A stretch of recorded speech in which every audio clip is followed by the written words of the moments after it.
신천지 탈퇴자 새벽 기도회입니다. 오늘은 요한계시록 2장 21절 말씀으로 신천지 회개하지 않는 이유이란 제목이 되겠습니다. 또 내가 그에게 회개할 기회를 주었으되 자기의 음행을 회개하고자 하지 아니하는도다. 수아시아 지역에 있는 두아디아 교회 안에 자칭 선지자라고 하는 이세벨 같은 여자가 들어왔죠. 어떤 연고로 들어왔는지, 또 어떻게 사람들을 가르쳐 깨웠는지, 예수님을 따르는 종들을 신전으로 데려다가 우상 제물을 먹게 하고 또 영적인 행음, 육적인 행음을 한 것으로 나옵니다. 이 말씀은 실제로 2000년 전 두아디아 교회 지역에서 일어난 실상이죠. 두아디아 교회는 예수님의 칭찬도 받았지만 책망도 받은 교회입니다. 그들의 열심과 사랑은 대단했습니다. 갈수록 그들의 섬김과 인내는 많아졌는데 그 가운데 진리를 떠난 자들이 있는데 그러한 자들을 타협을 했다는 거죠. 그냥 두고만 보고 있었다는 겁니다. 그리고 그 이세벨 같은 여선지자는 이 정도는 괜찮다. 경제 활동하려면 신전에 가서 종교의식을 해야 사람들하고 어울리고 또 거기서 표를 받고 그래야 전도도 되는 거지. 그러면서 사람들을 꿰어갔던 거죠. 두아디아 교회는 아폴로 신전이 있고 로마 황제 신전이 있고 또 옥감 발전으로 유명한 지역이죠. 그래서 요한계시록을 해석할 때 먼저 1차적으로 그 지역의 교회들이 예수님의 말씀을 어떻게 깨달았는가, 또 어떻게 받아들였는가, 예수님이 그 지역에 있는 교회들에게 말씀하고자 하는 의도는 무엇인가, 계시록을 먼저 읽는 일대 독자들, 그 사람들 입장에서 먼저 이해를 해야 되는 거죠. 그래서 역사적 배경과 문화적 배경, 또 시대적 배경, 그 당시 그 시대 사람들, 그걸 충분히 이해하고 그 사람들이 어떤 입장이었는가, 그걸 먼저 해석을 하고, 그리고 이 말씀이 오늘 우리 시대에 우리에게 어떻게 말씀하시는가, 그리고 예수 믿는 한 사람 한 사람이 다 교회이기 때문에 나에게 뭐라고 말씀하시는가. 오늘날 교회 안에 여러 교인들이 있습니다. 그 교인들 중에 어떤 사람은 에베소 교회 같은 교인이 있을 것입니다. 처음 사랑을 잃어버린 교회, 또 스무나 교회같이 힘들게 고난을 겪으면서 신앙을 지키는 이들도 있을 것입니다. 이 7교회가 칭찬도 있고 책망도 있거든요. 그래서 이 7교회를 나 자신한테 비춰보면 나 역시도 주님께 칭찬도 있지만 책망받을 거리도 있을 수 있겠구나. 이 7교회를 비추어 보면서 오늘날 교회가 예수 중심으로 자꾸 돌아서야 되는 거죠. 그리고 이 두아디아 교회가 2000년 기독교 역사에 어느 시대에 이 두아디아 교회처럼 교회가 타락을 했는가 라고 할 때 이제 이런 해석이 있습니다. 중세 시대 1500년도. 그러니까 로마가 기독교를 국교로 삼고 로마 황제들이 기독교를 전적으로 밀어주는 때가 있었죠. 그래서 1000년 동안 엄청난 부흥을 이루었습니다. 그 당시에는 교회를 다니지 않으면 왕따가 되는 그런 시대가 됩니다. 그런데 그 교회가 극도로 부흥해졌을 때 타락이 옵니다. 이게 중세 시대죠. 그래서 이 두아디아 교회가 어떤 칭찬이 있었느냐, 사랑, 믿음, 섬김, 인내, 나중 행위가 처음보다 많다. 그러니까 처음 믿을 때보다 가면 갈수록 이 교회가 겉으로 볼 때는 잘 믿는 것처럼 부흥하고 성장하고 발전하니까 잘 믿는 것처럼 보였습니다. 그런데 자세히 들어가 보니까 이 중세 시대 때 거짓 가르침이 들어온 거죠. 이걸 또 지도자들이 방치를 했습니다. 잘못된 교리, 왜곡된 성경 해석, 또 그 당시 물질주의, 성공주의, 잘못된 걸 알면서도 이 지도자들이 이걸 그냥 두는 겁니다. 유럽 지역의 중세시대 교회가 엄청난 발전을 할 때였죠. 너도 나도 성당을 거창하게 지을 때입니다. 서로 경쟁적으로 건물을 짓다 보니 문제가 많이 생겼죠. 그래서 가톨릭 신부였던 루터가 이건 너무 성경에서 벗어났다. 그래가지고 95개 조항을 구텐베르크 성당에다가 벽보를 붙이죠. 1517년 이때가 종교개혁이 시작됩니다. 한번 볼까요? 마틴 루터는 독일의 종교개혁가였습니다. 16세기 초 로마 가톨릭 교회는 부패와 도덕적 타락에 빠졌고 면죄부 판매로 자금을 조달하는 일이 신도들 사이에 의심과 불만을 불러일으켰습니다. 1517년 루터는 교회의 면죄부 제도에 의문을 제기하는 95개조 논제를 공개적으로 발표했습니다. 루터는 사람들이 면죄부나 다른 교회 의식을 통해서가 아니라 그리스도에 대한 믿음을 통해 구원을 받는다는 믿음으로 말미암는 구원을 옹호했습니다. 성경의 권위를 강조하고 성경을 신앙의 최고의 지침으로 간주하였습니다. 마틴 루터의 종교개혁은 유럽의 종교, 사회, 문화에 지대한 영향을 미쳤으며 종교개혁 기간 동안 개신교의 부흥을 촉진하고 많은 사회적, 정치적 변화를 가져왔습니다.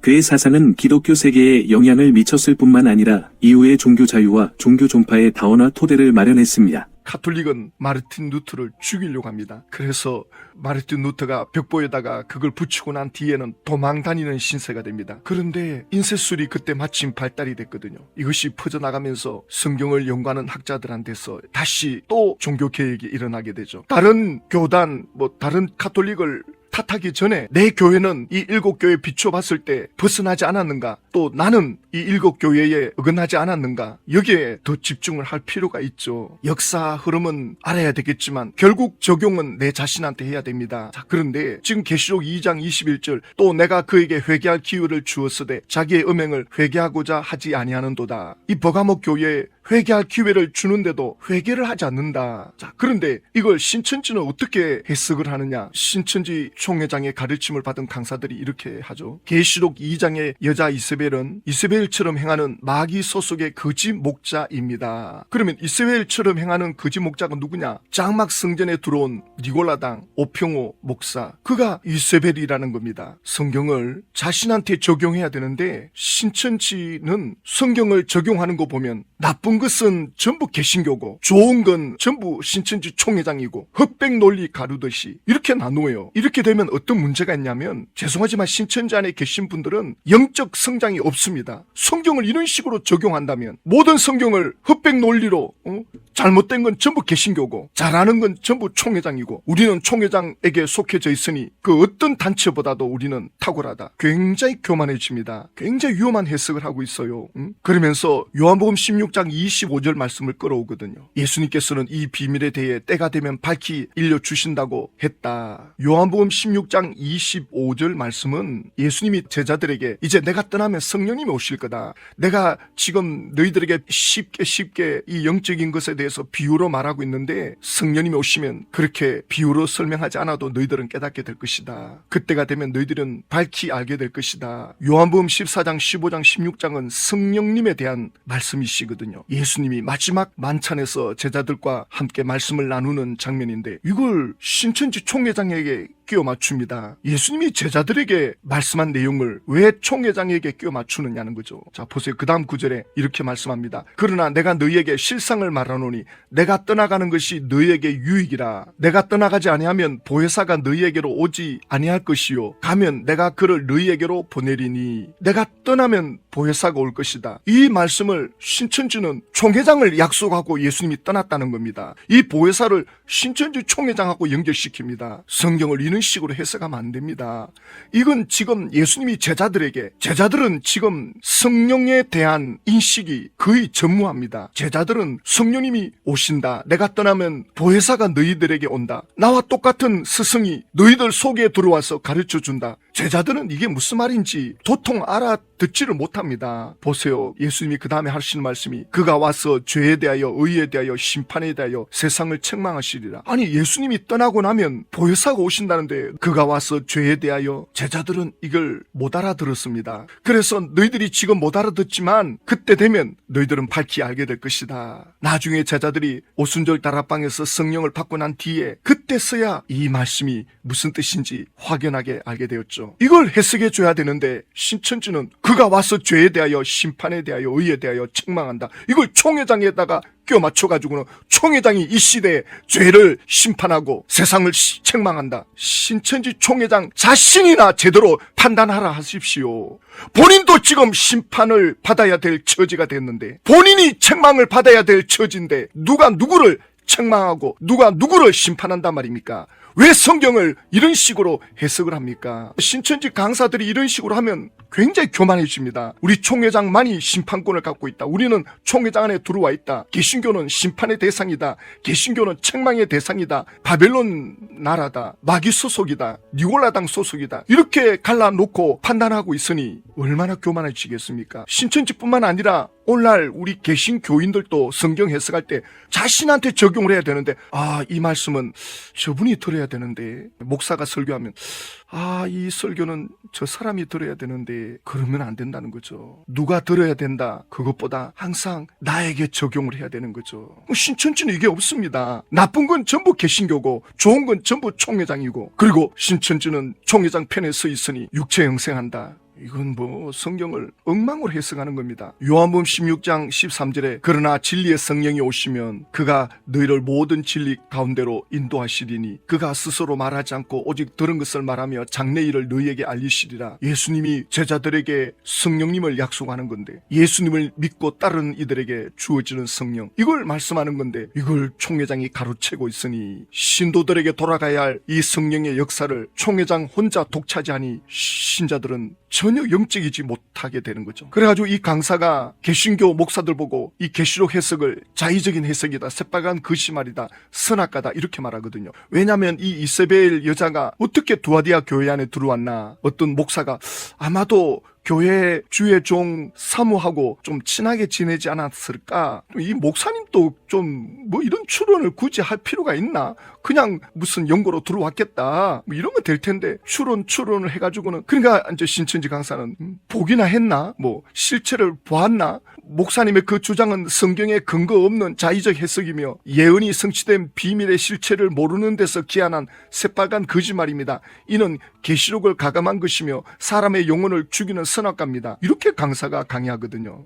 그냥 목사님이 추론을 해본 거죠. 어떻게 여자가 이 두아디아 교회에 들어와서 이렇게 설칠 수 있나. 분명히 무슨 여자들끼리 연결이 됐을 거다. 굳이 이렇게 안 말해도 되는데 이렇게 말한 목사가 있었나 봐요. 그 영상을 가져와가지고는 이제 보여주면서 하거든요. 그러면 저희들 입장에서 볼 때 장막 성전에 들어간 오평호 목사님을 이세벨이라 그러는데, 이것이야말로 신천지가 자의적인 해석을 하는 거다. 이것은 새빨간 거짓말이다. 우린 증거가 있죠. 오평호 목사님이 법정에 나와서 그 청주의 교육원 7명이 여기 들어왔느냐, 또 백등순 목사님이 장막성전에 들어왔느냐, 전혀 그런 적이 없다고 법정에서 판결이 났고 명예훼손죄로 신천지가 벌금을 물게 되었잖아요. 이렇게 확실한 증거가 있지 않습니까?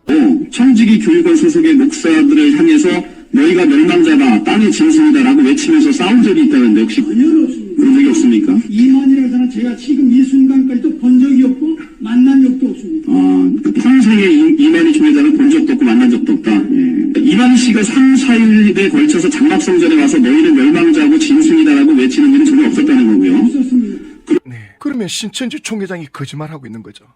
이미 법원에 판결이 났으니까 신천지 총회장이야말로 이세벨의 영의 영향을 받은 사람이라고 볼 수밖에 없습니다. 신천지 총회장이 오늘날 개신교 목사들을 꿰어다가 예수님으로부터 떠나게 만들거든요. 이것이야말로 영적 행음을 하게 만드는 거죠. 신천지 교리야말로 우상의 재물을 먹게 하는 거죠. 신천지는 이걸 오평호 목사님한테 덮어 씌우는데, 오평호 목사님은 신천지 총회장을 대면한 적도 없다 하잖아요. 그리고 7청지기가 들어간 적도 없고 총회장은 거기에 대해서 패소를 당하고, 왜 신천지 총회장이 회개를 못하느냐, 왜 신천지를 따르는 이들이 회개를 못하느냐. 디모데전서 4장 1절에 그러나 성령이 밝히 말씀하시기를 후일에 어떤 사람들이 믿음에서 떠나 미혹하는 영과 귀신의 가르침을 따르리라. 이 미혹하는 영, 이 귀신의 가르침에 지배를 받으면 양심이 굳어져 버린다. 감각이 없어집니다. 극과 속이 다른 이 외식, 변명하고 합리화하는 이 거짓말, 아무런 감각이 없습니다. 이렇게 하는데도 전혀 꺼리낌이 없어요. 신천지 관계자들이 계시록이 잘못되어 있는 걸 보여줘도 자신들이 답변을 못하면서도 아무런 느낌이 없습니다. 그래서 회개를 못하는 겁니다. 왜냐하면 총회장을 예수님처럼 믿고 있거든요. 총회장이 말한 건 무조건 맞다. 신천지 총회장이 예언해서 성취된 게 있습니까? 하나님께로부터 계시 말씀 중에 예언되어진 것 중에 성취된 게 있습니까? 전부 다 불발이 됐죠. 총회장이 사망하면 그때는 도망갈 것이 아니라 회개하고 돌이켜야 돼요. 안 그러면 이 죄가 굉장히 큽니다. 적그리스도 일에 앞장섰는데 이 죄를 어찌 하려고 도망을 가려고 합니까? 회개하셔야 돼요. 예수님께로 돌이키셔야 됩니다. 사도행전 2장 38절에 그 당시 예수님을 십자가 못 박는 일에 앞장섰던 사람들에게 베드로가 회개하라, 예수 이름으로 죄 사함 받아라, 그러면 성령을 선물로 받는다. 누구든지 돌이키면 주님은 용납해 주시고 품어주시고 죄를 사해 주시거든요. 신천지 총회장이 사망했을 때 마음이 강팍해진 사람들은 회개하지 못할 것입니다. 그래서 신천지 분들이 회개하고 돌이킬 수 있도록 우리가 할 수 있는 건 일단 기도하면서 하나님의 은혜를 구하면서 사람들에게 다가가서 할 수만 있으면 복음을 전해야 되는 거죠. 우리가 이 일을 끝까지 해야 됩니다. 하나님 아버지, 신천지 안에 아직도 회개하지 않는 이들이 너무나도 많습니다. 끝까지 버티는 이들이 많습니다. 총회장이 사망하면 또 총회장이 망하는 걸 보면 심판을 받는 것 보면 그때라도 회개하고 예수님께로 돌이키는 은혜를 베풀어 주십시오. 예수님의 이름으로 기도드립니다.